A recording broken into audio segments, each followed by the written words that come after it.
At bilang bahagi rin ng pagsalubong sa nalalapit na Chinese New Year, mga prominenteng personalidad ay nasaksihang nakisaya sa pagtitipon kung saan tampok ang world champion ng line dance mula sa Malaysia at iba pang local performers. Ang kabuuang detalye hatid ni Jackie Sai.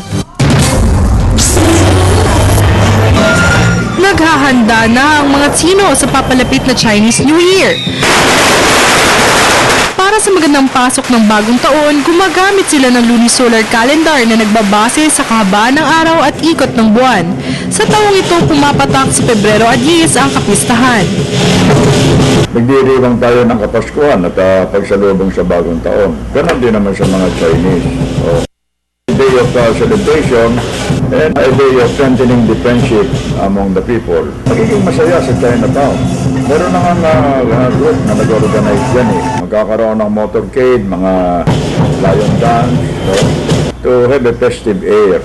Sa unang 15 araw bago sumapit ang bagong taon, ang pinakamahalagang pangyayari sa Chinese calendar na siyang pinagbabasihan sa bilis o bagal ng pagpasok ng kasaganaan at kapalaran ng mga ito.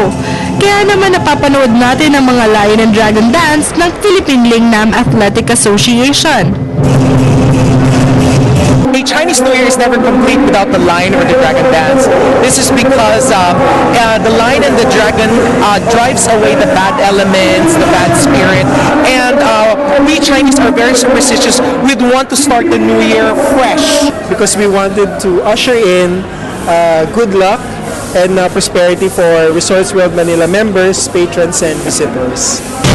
Ang Lion and Dragon Dancers mula pa sa Malaysia na tinaguri ang World Champions ay nagbigay din ng kasiyahan sa mga Pilipino. Dagdag pa rito, sa makabagong panahon ay makakakita rin ng magic tricks ni Jeffrey Tam upang lalo pang bigyan ng sorpresa ang mga manonood.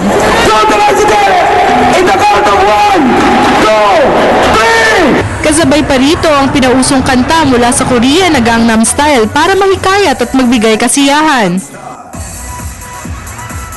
Hindi rin magpapahuli ang sikat na aktor at aktres na si Zian Lim at Kim Chu na dinadaan sa awit ang mensahe para sa mga magdiriwang ng kapistahang ito.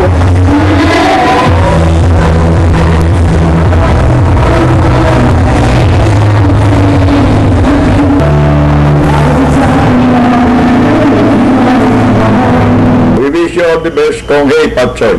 Mapagmahal at masayahin ng mga Pilipino kung kaya naman nagkaisa ang Tsino at Pinoy sa pagdiriwang ng Chinese Year. Kung Banjoy, Pilipinas, magandang paraan para mag-umpisa ng bagong taon. Para sa telebisyon